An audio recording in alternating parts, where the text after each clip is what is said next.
Halo guys, kembali lagi di Riko Official.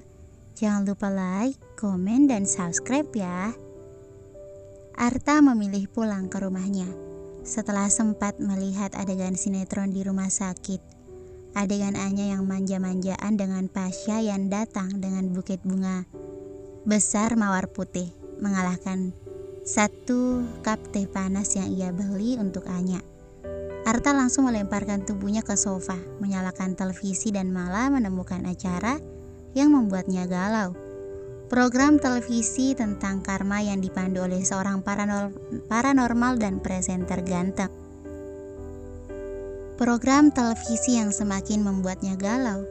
Arta jadi merasa apakah ia sedang kena karma. Ia hanya 2 kali pernah mempermainkan hati perempuan. Itu pun dulu saat ia remaja yang sedang labil-labilnya. Arta mencoba mengingat-ingat dosa masa lalu, apalagi yang menyebabkan ia sulit mendapatkan wanita yang ia cintai.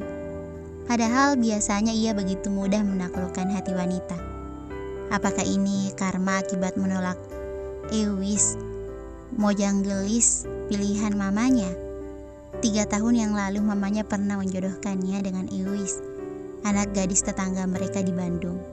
Namun Arta menolaknya mentah-mentah, padahal Ewis terang-terangan naksir Arta juga. Kata mamanya, Ewis patah hati lalu memilih kembali menjadi TKW di Dubai 3 bulan kemudian setelah Arta menolaknya. Apakah ini karma membuatnya ditolak berkali-kali oleh Anya?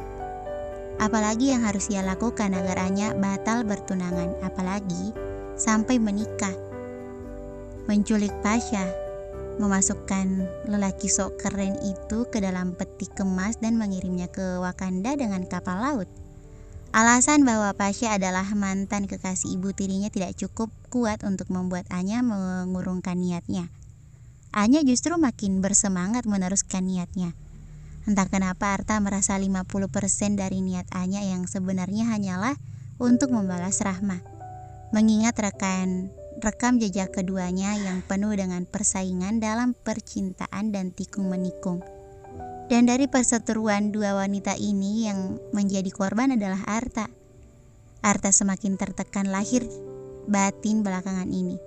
Yang satu susah digoyahkan pendiriannya, yang satunya lagi terus memaksanya untuk mengabulkan permohonannya. Seperti sekarang ini. Di saat otaknya lagi buntu, hatinya lagi panas dan membuatnya sedikit meriang. Ponselnya memanggil. Nama Rahma muncul di layar ponselnya. Dia lagi. Arta agak malas menjawabnya, mengingat setiap perempuan itu menelponnya hanya untuk memohon dan membuatnya gusar. Arta memilih mengabaikan. Ia bangkit dari sofa dan berjalan menuju kamar mandi.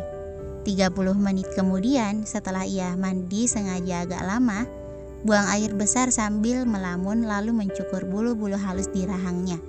Setelahnya Arta ke dapur untuk membuat mie instan. Sambil melahap mie instan rebusnya, Arta kembali mengecek ponselnya. Ada 7 kali panggilan tak terjawab yang sama dari Rahma dan sebuah pesan. Arta membuka pesan itu. Pasha mempercepat lamarannya besok lusa. Tolong saya Mas Arta. Arta akhirnya menelpon balik Rahma. Tanpa menunggu lama, Rahma langsung menjawabnya. Assalamualaikum, halo Mas Arta.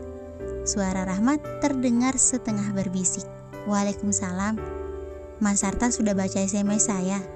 Arta menarik nafas panjang. Jujur ia sedikit lemas setelah menerima kabar itu. Harus bagaimana lagi kak? Saya bukan jin Timur Tengah. Maaf kalau kali ini tidak bisa membantu permintaan Kak Rahma. Minta tolong sekali lagi Mas Arta. Saya memohon seperti ini bukan karena saya cemburu cut dengan Pasha, tapi karena inilah yang harus saya lakukan. Rahma terus mendesaknya seperti biasa. Kak, alasan kakak itu nggak cukup kuat. Ada alasan yang lebih kuat daripada sekedar Pasha adalah mantan pacar kakak. Misalnya Pasha itu ternyata gembong narkoba, anggota mafia, psikopat, tukang tipu atau apalah. Biar pengorbanan saya kena tampar kena cakar gak sia-sia begini.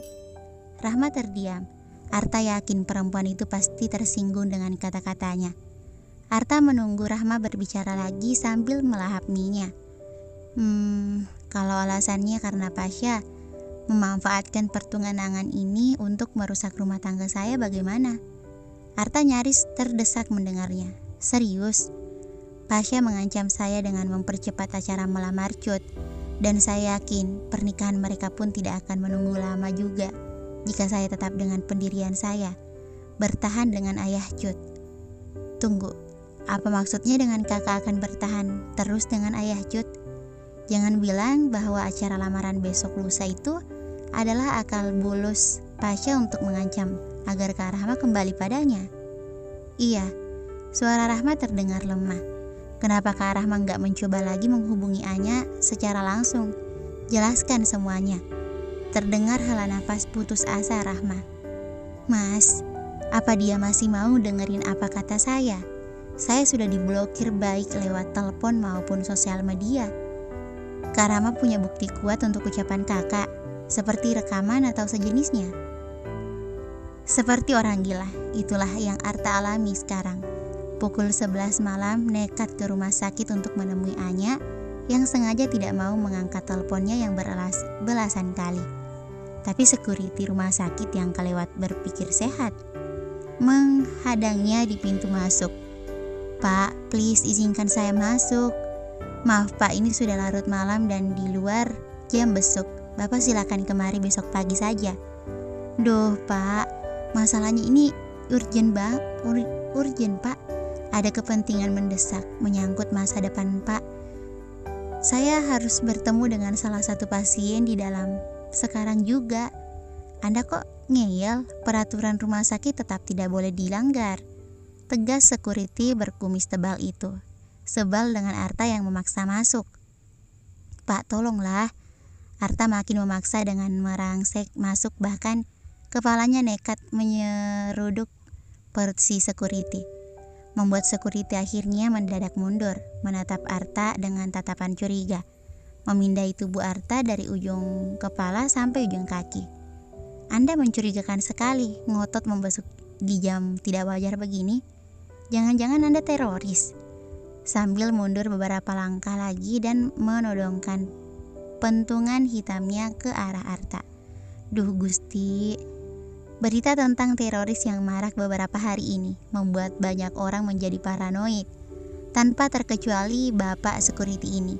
Masa iya lelaki tampan rupawan seperti Arta tampak seperti teroris? Bahkan terduga teroris yang tertangkap beberapa hari yang lalu, yang menurut berita dikenal tampan pun masih kalah tampan dengan Arta. Saya bukan teroris Pak, sumpah demi Allah yang Maha Esa. Jangan maju, buka jaket Anda. Siapa tahu Anda bawa bom pinggang?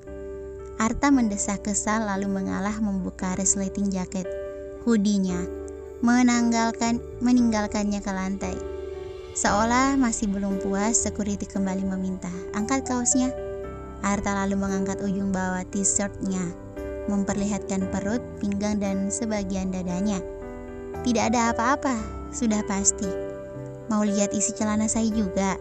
Tantang Arta lagi dengan jengkel, bersiap membuka resleting celana jeansnya. Tidak perlu, saya mau lihat isi kantongnya saja. Keluarkan semua. Arta menarik keluar dompet di saku belakang, kunci mobil di saku depan kanan, kertas parkir dan beberapa uang recehan di saku kiri. Arta memperlihatkan semuanya pada security. Sekarang apa lagi Pak? Sekarang lompat-lompat. Arta seolah kembali ke masa lalu saat ia masih menjadi mahasiswa baru yang sedang di ospek senior. Arta melompat beberapa kali hingga security percaya ia tidak menyembunyikan apa-apa. Cukup, saya minta maaf, saya keliru. Silakan Anda pulang dan kembali besok. Please Pak. Arta tetap memohon sambil mengatupkan kedua telapak tangannya. Kalau Bapak nggak percaya, Bapak boleh antar saya sampai ke kamar pasien. Sekali lagi maaf, silahkan datang besok pagi, jawab security sambil tersenyum lebar. Arta akhirnya mundur dan menyerah. Kalau tahu sesulit ini menemui Anya, Arta jadi menyesal karena telah membawa Anya ke rumah sakit swasta paling terkenal elit dan ketat, bukannya ke puskesmas saja. Arta melangkah gontai sambil menatap layar ponselnya. Arta mencoba menelpon Anya lagi. Kali ini diangkat meski cukup lama menunggu. Halo Nya, lo tahu udah jam berapa ini? Suara Anya terdengar gusar. 12, sorry. So, ada yang penting sampai lo ganggu gue. Pasien yang lagi butuh banget waktu istirahat buat recovery. Arta tidak langsung menjawab, menimbang-nimbang apakah ia harus menceritakan sekarang atau menunggu besok. Kalau cerita sekarang juga, Arta mendadak tidak tega mengingat Anya sedang masa pemulihan. Sebenarnya ada hal penting yang mau gue sampaikan ke lo, tapi besok saja gue datang lagi. Gak perlu tak, kata dokter, besok gue boleh pulang. Oke, besok gue yang jemput lo. Terdengar Anya tertawa. Gak usah tak, besok jam 10 Pasha yang jemput gue. Anyway, makasih banyak ya sebelumnya. Anya menutup teleponnya. Dongkesut. Arta menjambak-jambak gemas rambutnya sendiri. Rambut yang mulai memanjang dan mengembang lebih besar daripada sebelumnya. Bersambung, thank you for watching.